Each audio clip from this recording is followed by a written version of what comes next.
Whenever the topics of brutal wars of modern history is brought on, the Vietnam War always pops up in the mind. The war that also affected Laos and Cambodia lasted for almost 2 decades, from November 1955 to the fall of Saigon on 30th April 1975, and is supposed to be the deadliest war after World Wars. It is also considered to be the only war when the US faced ensuing defeat. So what were the immediate reasons for the war, and how geopolitics converted it into an indirect Cold War between the US and the Soviets? Let us find out. Vietnam War was the second war of the Indo-China Wars and was officially fought between North Vietnam and South Vietnam. The North was supported by the Soviet Union, China, and other communist states, while the South was supported by the United States and other anti-communist allies. This war was an indirect result of second-class treatment of Vietnamese people by the French colonialists and the invasion of some parts by the Japanese during the Second World War. After being defeated in the First Indochina War, the French were forced to flee the country, leaving the country divided into North and South Vietnam. Moreover, a general democratic election was to be held in 1956 that would reunite the country under one government. But the United States refused to agree to the election, fearing the win of communists of North Vietnam. With help from the United States, South Vietnam carried out the election only in South Vietnam, rather than countrywide.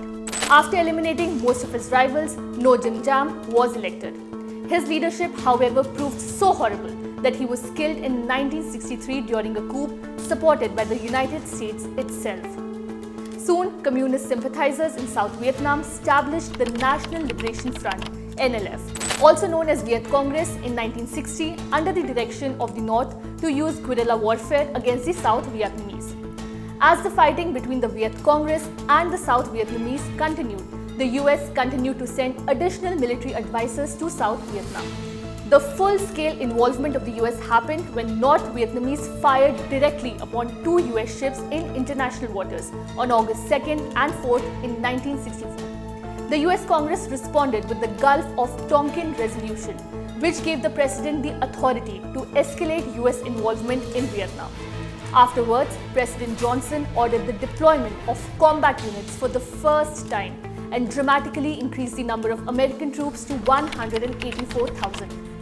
President Johnson's goal for US involvement in Vietnam was not for the US to win the war, but for US troops to bolster South Vietnam's defenses until South Vietnam could take over.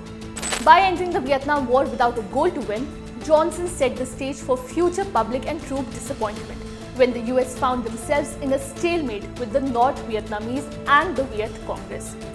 From 1965 to 1969, the US was involved in a limited war in Vietnam. Although there were aerial bombings of the North, President Johnson wanted the fighting to be limited to South Vietnam only. By limiting the fighting parameters, the US forces could not conduct a serious ground assault into the North to attack the communists directly, nor could there be any strong effort to disrupt the Ho Chi Minh Trail of supply line in the Laos.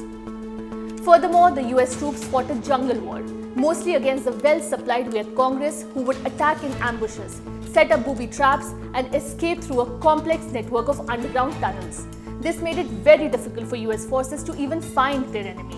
Since Viet Congress hid in the dense brush, US forces dropped Agent Orange, or NAPALM bombs, a carcinogen which cleared an area by causing the leaves to drop off or to burn away. From 1961 to 1971, the US military sprayed over 20 million gallons of napalm bombs across more than 4.5 million acres of Vietnam. It was supposed to thwart the Viet Congress and not Vietnamese soldiers.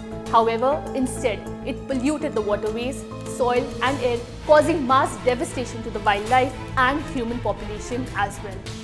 The US later started conducting a large-scale strategic bombing campaign against North Vietnam and continued significantly building up its forces, despite little progress being made. In 1968, North Vietnamese forces launched the Tet Offensive, which, despite being a military defeat for them, became a political victory, as it caused US domestic support for the war to fade off. The Tet Offensive was a turning point in the war, because President Johnson, faced now with an unhappy American public and bad news from his military leaders in Vietnam, decided to no longer escalate the war. Prior to this, many Americans, especially activists of the civil rights movement, were already angry about the war. In 1969, Richard Nixon became the new US president, and he had his own plan to end the US involvement in Vietnam. President Nixon outlined a plan called Vietnamization, which was a process to remove US troops from Vietnam while handing back the fighting to the South Vietnamese. The withdrawal of US troops began in July 1969. US ground forces had largely withdrawn by early 1972, and their operations were limited to air support, artillery support, advisors, and material shipments. The Paris Peace Accords of January 1973 saw all US forces withdrawn. However, the accords were broken almost immediately by the two fronts, and fighting continued for 2 more years when the 1975 Spring Offensive saw the fall of Saigon to the PAVN on 30th April, marking the end of the war. North and South Vietnam were reunified the following year. The war caused an enormous human cost, estimating about 966,000 to 3 million Vietnamese soldiers and civilians killed. Some 275,000 to 310,000 Cambodians, 20,000 to 62,000 Laotians, and 58,220 US service members also died in the conflict. The Vietnam War turned to be a big failure for the US external relations, and it is considered a parameter even today as what not to do in a war on a foreign soil. The war also gave rise to what was referred to as Vietnam Syndrome, a public aversion to American overseas military involvements. This was all for this video. Thank you for watching.